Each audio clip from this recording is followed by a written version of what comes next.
Hello, everyone, and welcome to another episode of my podcast, Soul Talk and Psychic Advice.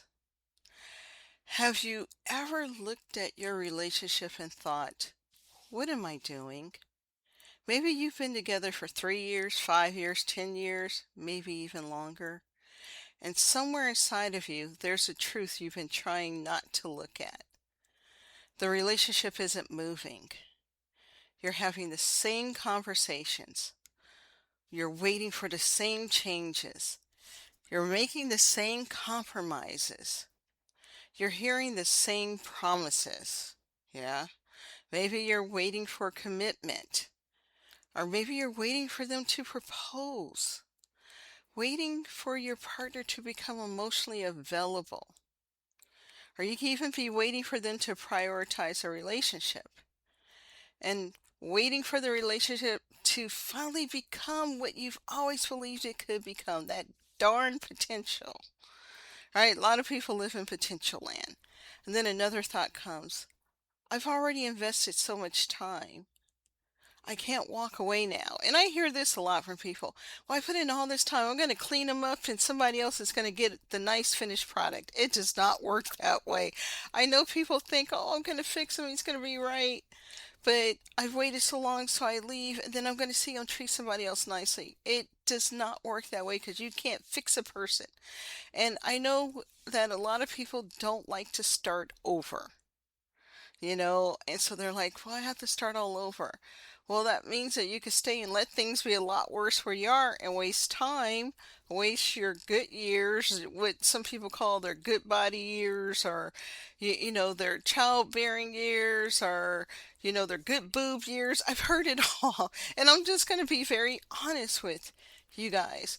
You can stay and you can be miserable, or you can take the leap and go find a more aligned partner. Because what usually happens is it's not the person that you cleaned up ends up treating the next person right, but when you say enough's enough and you walk away from that bad relationship, you finally get your dream relationship.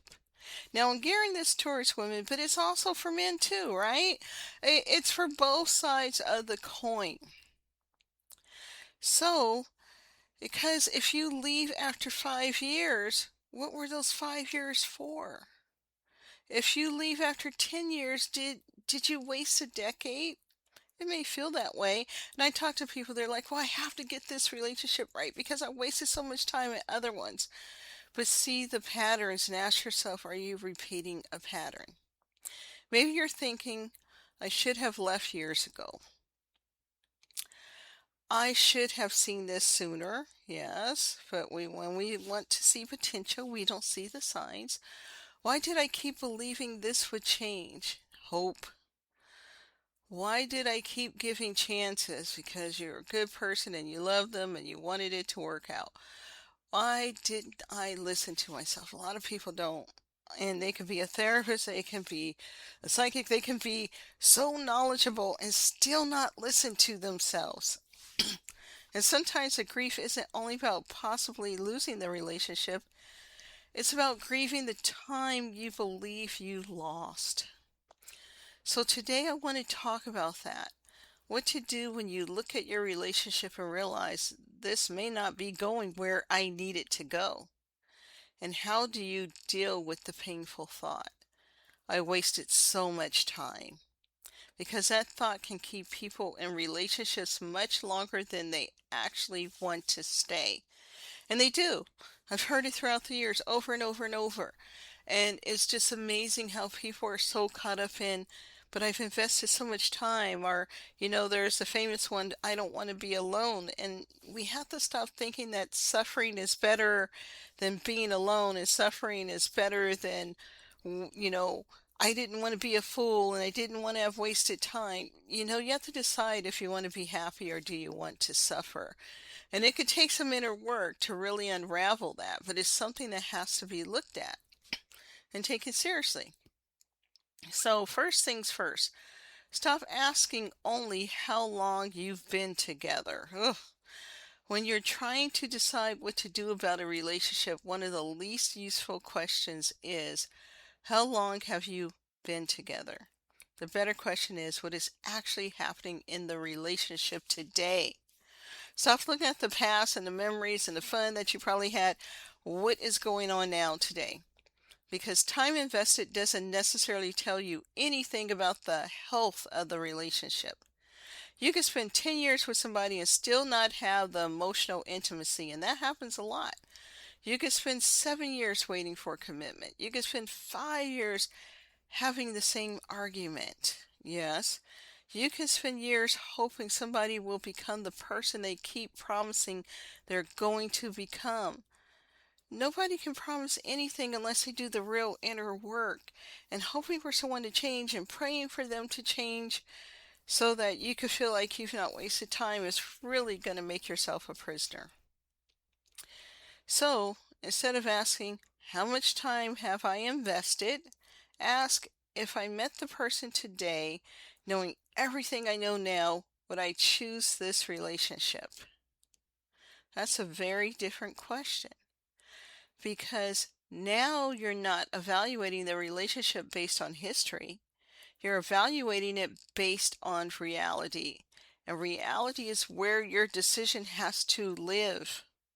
You have to look at what you're doing to yourself, and is this where you want to be, or are you just too embarrassed to tell your friends that this didn't work out? And you put you guys all over social media, and now you got to say we broke up. And yeah, people make comments because they're going to judge your relationship so that they don't have to look at the mess in their own relationship, because people who judge other people's relationships are deflecting. The sunk cost trap. There's actually a concept that helps explain why this is so difficult. It's called the sunk cost effect. We become reluctant to walk away from something because of what we've already invested in it. Time, energy, money, love, sacrifice, hope. Maybe you've moved for this person. A lot of people move for a relationship. Helped them through difficult periods, supported their dreams, built relationships with their family. That's a tough one. Combined parts of your lives. You've lived together, you bought things together, you adopted a pet together.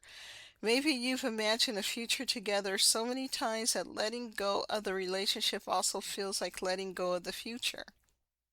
And your mind says, I can't leave now. I've put too much into this. But here's a difficult question. How much more are you willing to invest simply because you've already invested so much? Another year, 3 years, 5, 10, because the time you've already spent cannot determine what you do with the time you still have. You can't recover yesterday by sacrificing tomorrow. It doesn't work. And sometimes staying because you've already stayed a long time doesn't protect your investment. It simply increases it. Think of the stock market. You bought a stock. It was doing okay. Then you start losing. You're losing a lot of money, and a lot of people know pull out. But then there are a few people who say, I'm going to ride it. Maybe it'll go up. And you lose more because you rode it. And it just went down to almost nothing. Think of a relationship that way. Why keep on investing in a relationship that's going nowhere and you're losing, losing, losing? Only with that hope that maybe things would turn around. But we're dealing with people, and people, of course, are more complicated than a stock. And when you think about it, people don't suddenly change. If they did, they wouldn't have the problem that they have in the first place. We're all a work in progress, and it takes time to learn and grow. And so if you're waiting for someone to magically change because they love you, you're going to be waiting a long time because they have inner work to do. And it doesn't matter how much they love you, they have got to love themselves enough to heal. Are you in love with the relationship or its potential? This is one of the hardest questions to ask yourself. Are you in love with the relationship you actually have or the relationship you believe you could have? Potential is powerful. You see glimpses. There are good weekends, beautiful conversations, moments when your partner opens up, times when you feel incredibly connected. They make a promise. Things improve for a few weeks. You get hopeful and you think, there it is. I knew we could have this. but then the old pattern returns, and it will if they haven't done the healing. And you're back waiting, waiting for consistency, waiting for commitment, waiting for communication, waiting for effort, waiting for the potential to become your everyday reality. Ask yourself, am I evaluating this relationship by its consistent pattern or by its best moments? Because almost every relationship has good moments. Even abusers are nice here and there. That's how they hook people in partially, right? In the beginning, they're nice here and there and it confuses you, and then you stay, and then it's so abusive, it's scary to leave. Um, the question is whether those moments represent the relationship or interrupt the pattern. There is an enormous difference between my partner and I are imperfect people working together on our relationship, and I am constantly waiting for my partner to become willing to work on this relationship with me. One is partnership, the other can become waiting. Look at the actions, not just promises. One reason people stay stuck is that they're making decisions based on promises instead of patterns. I change. We talk about marriage next year. I go to therapy. I stop doing that. I communicate more. I make more time for us. I've been emotionally unavailable. I know I've been emotionally unavailable. I'm going to work on it. Promises matter, but eventually promises need to become behavior. So ask yourself, what has actually changed? Not what has been discussed, not what has been promised, not what somebody intends to do, not what has consistently changed, right? So you got to ask, what has consistently changed? Because a conversation can feel like progress, an apology can feel like progress, a promise can feel like progress. But if the same problem keeps returning without meaningful change, you can be experiencing reassurance without repair. And those are not the same thing. Now, a lot of people too waiting for that proposal. They wait year after year, and the excuses come, well, I'm not ready yet. I want to make more money. I want us to know each other longer. And then I see these things online from men saying, we know when we're ready. We know when we found the person. And sometimes you date someone, you break up with them, and the next person they get with, they marry almost immediately. And sometimes it's because the man's finally ready for marriage, or they feel like they lost you, so they better choose the next one. Or sometimes it's just like, okay, this is the person who I'm supposed to be with. So if somebody can't make a decision about you, ladies, and you're waiting and waiting for them to make a decision. And yeah, sometimes a reader, I could tell people this is why, but because see, I don't do readings based on telling somebody what to do. I just tell them what's going on with the person, and they got to make their own decision. I never tell people what to do. I've only told one person because I had to save them from themselves. I just had to do it. I was violating something, but I'm glad I did it. I have no regrets. I stand on business with that. But I usually don't tell people what to do because people are going to do what they want to do. They'll blame someone when it doesn't work out, but people are going to do what they want to do. And if you're waiting and hoping for a proposal and it never comes, if you don't know in 2 years, come on. Unless you guys are real young, you're like 19 or 20 and you want to wait till you're 25 or 27, that makes sense. If you're in your 20s, it makes sense. But if you're in your 30s, 40s, 50s, it shouldn't take that long to know this is who I want to build with. Be careful with this phrase, but they're a good person. Be careful. This is another place where people become confused. You can love someone who isn't right for you. Someone can be a good person and still not be a good partner for you. You don't need somebody to become a villain before you're allowed to acknowledge that the relationship isn't working. Maybe they're kind. Maybe they're funny. Maybe your family loves them. Maybe they have wonderful qualities. Maybe you have beautiful memories together. And maybe they still cannot give you the kind of relationship you need. Those truths can coexist. Relationships don't only end because somebody cheated, lied, abused someone, or did something terrible. Sometimes two people want different lives. Sometimes their values don't align. Sometimes one person wants commitment and the other doesn't. Sometimes emotional needs remain chronically unmet. Sometimes people grow in different directions. Sometimes a relationship has simply stopped growing. You don't need to prove that someone is bad in order to decide something isn't good for you. While your body may know before you admit it.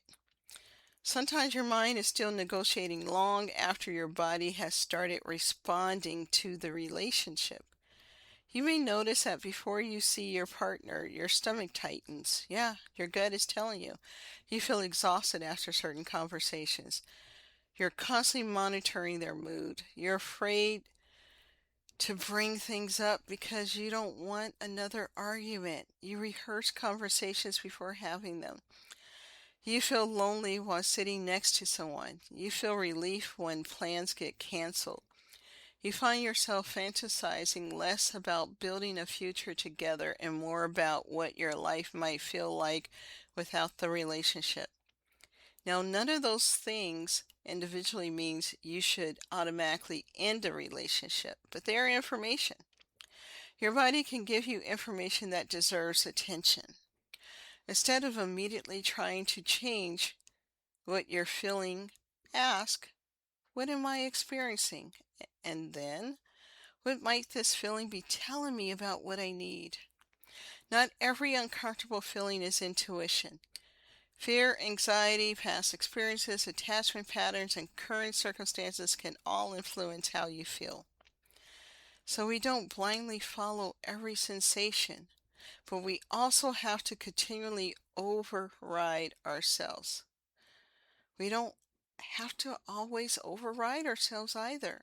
Your experience deserves to be examined. Grieve the future you thought you were going to have. You are going to have to do this. Sometimes you're only afraid of losing the person. And sometimes you're not only afraid of losing the person, you're grieving the future. The wedding you imagined, the house, the vacations, growing old together, the family you thought you'd build, the version of the person you believed would eventually emerge. That's real grief. And sometimes this is why letting go feels almost impossible, because you're not saying goodbye to what happened. You're saying goodbye to what didn't happen. Give yourself permission to grieve that. You don't have to immediately say, well, everything happens for a reason. You don't have to spiritualize your pain. You don't have to immediately find the lesson. Please don't do that. Sometimes you can simply acknowledge, I really wanted this to work. I thought this person was going to be part of my future. I invested a lot here. I am disappointed. I am angry. I am grieving. You can know something may need to end and still be devastated that it didn't work. Clarity doesn't cancel grief. Clarity doesn't cancel grief. Now let's talk about the sentence that may be hurting you the most. I wasted all those years. And I've heard that plenty. And sometimes they will put pressure on the next person they're with, and so that they know that they're not wasting their time. And sometimes we can't forgive ourselves for the time that we wasted. And so we are frustrated and angry and we take it out on the new person, like, you cannot waste my time like everybody else. And maybe you wish you would have known sooner. Maybe there were signs you ignored. Maybe people warned you. Maybe your intuition whispered something you weren't ready to hear. Maybe you kept believing promises that weren't fulfilled. You can acknowledge those things without turning them into a weapon against yourself. Because here's another way to look at it. Maybe you know yourself differently now. Maybe you've learned what you need in a relationship. Maybe you've learned what you're no longer willing to tolerate. Maybe you've discovered where you abandon yourself. Maybe you've seen some people-pleasing patterns in yourself. Maybe you discovered how much you overgive. Maybe you learned the difference between loving someone and being compatible with them. Maybe you learned that chemistry isn't commitment, because it isn't. Maybe you learned that potential isn't partnership, because it is not. Maybe you learned that promises aren't patterns. Yeah. Maybe you learned that you don't want to spend your life convincing somebody to choose you. Don't do this. And I know women, it's kind of groomed within us. We want to be chosen. You're not a puppy. You don't have to be the pick of the litter. You want energy. You want alignment. You want to choose them as much as you want them to choose you. Because that's how relationships survive. Ask anybody with a long-term relationship. They say it over and over. You have to choose each other daily. Key phrase, you have to choose each other daily. Maybe you've learned that. Now you know you're not going to convince somebody to choose you. That doesn't mean you have to be grateful for every painful experience. No, it means your past doesn't have to be meaningless simply because it didn't become permanent. A relationship does not have to last forever to have been a meaningful chapter of your life. We have to stop with this forever and ever. We got it right and we don't make mistakes. Stop with that. That you hear these interviews on social media. I stayed because I invested so much time. I stayed because I wanted to get it right and make it forever. You always shoot for forever, but sometimes forever isn't possible. That's when you need to walk. Okay, so you're going to ask yourself these 5 questions. If you're wondering whether you're staying because the relationship was genuinely right for you or because you're afraid you've already invested too much, I want you to sit with 5 questions. Question number 1.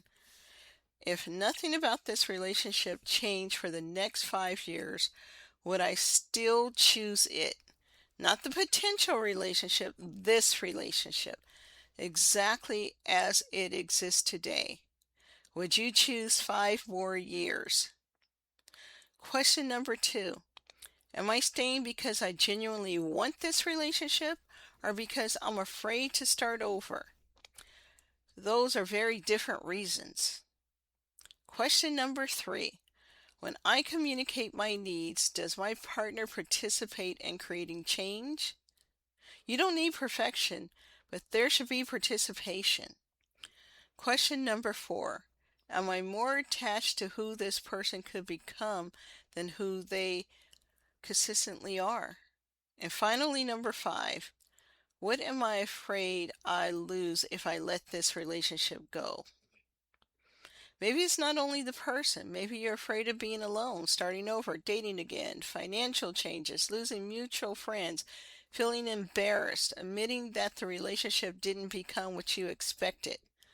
And yeah, people in bad relationships are going to judge you so that they could justify staying in theirs. But people in good relationships will support you and want to see you have a good partner. So your friends who judge you, they're not your friends.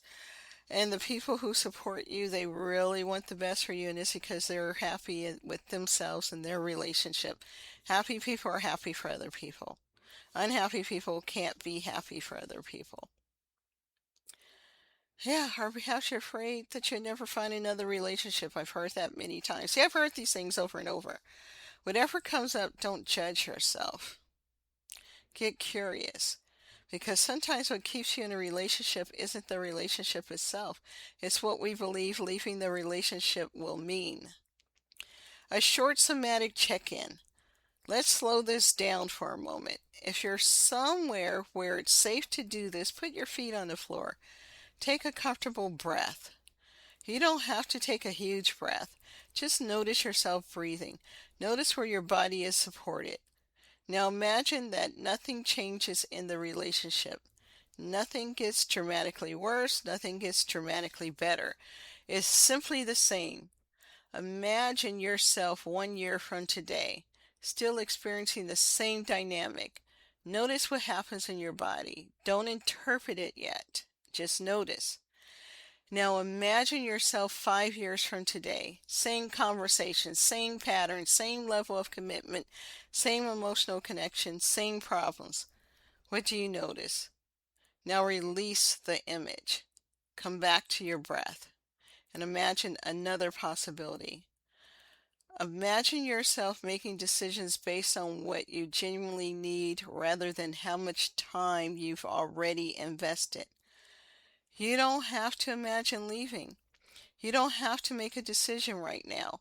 Simply imagine telling yourself, the years behind me do not get to decide the years ahead of me. Notice what happens. Maybe there's fear, maybe grief, maybe relief, maybe nothing.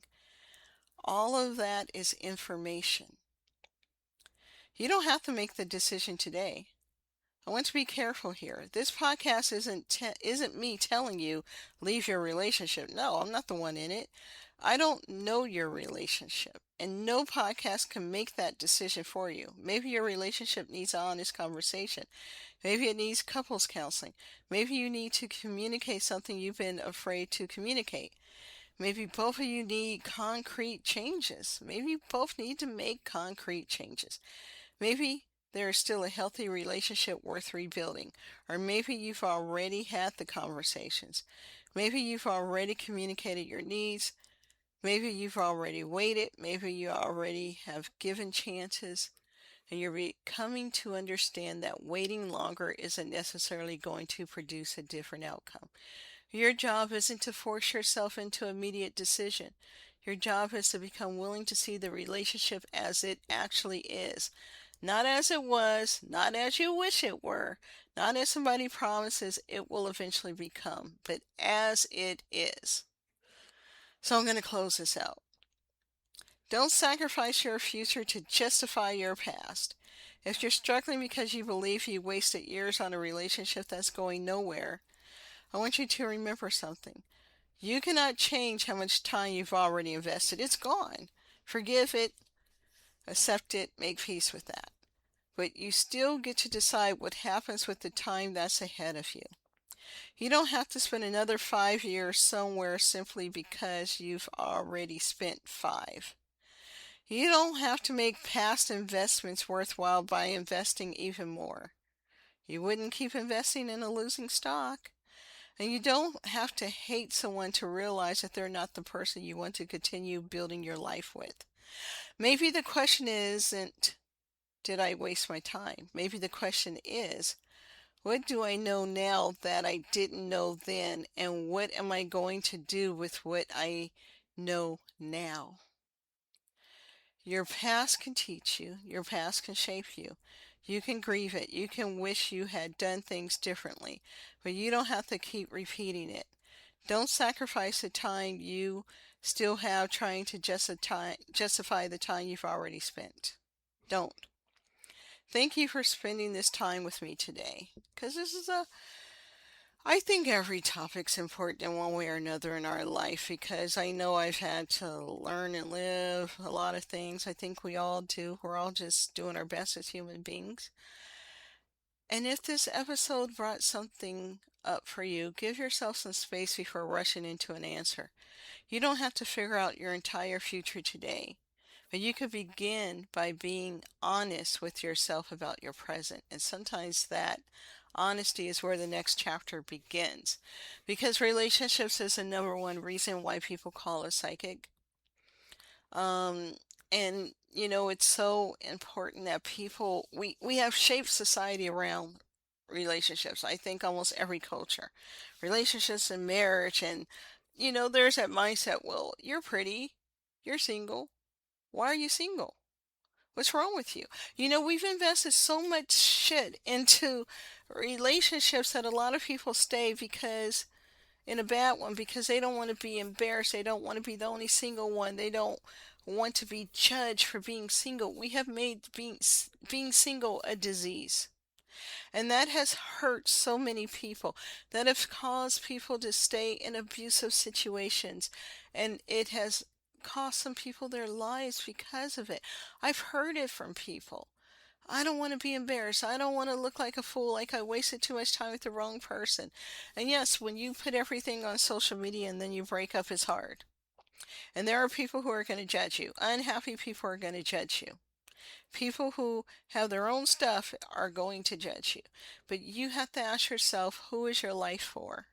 Is it for you or for all of what people will think? People are going to think all sorts of stuff, and most of it will be wrong about you because they are projecting their shit onto you.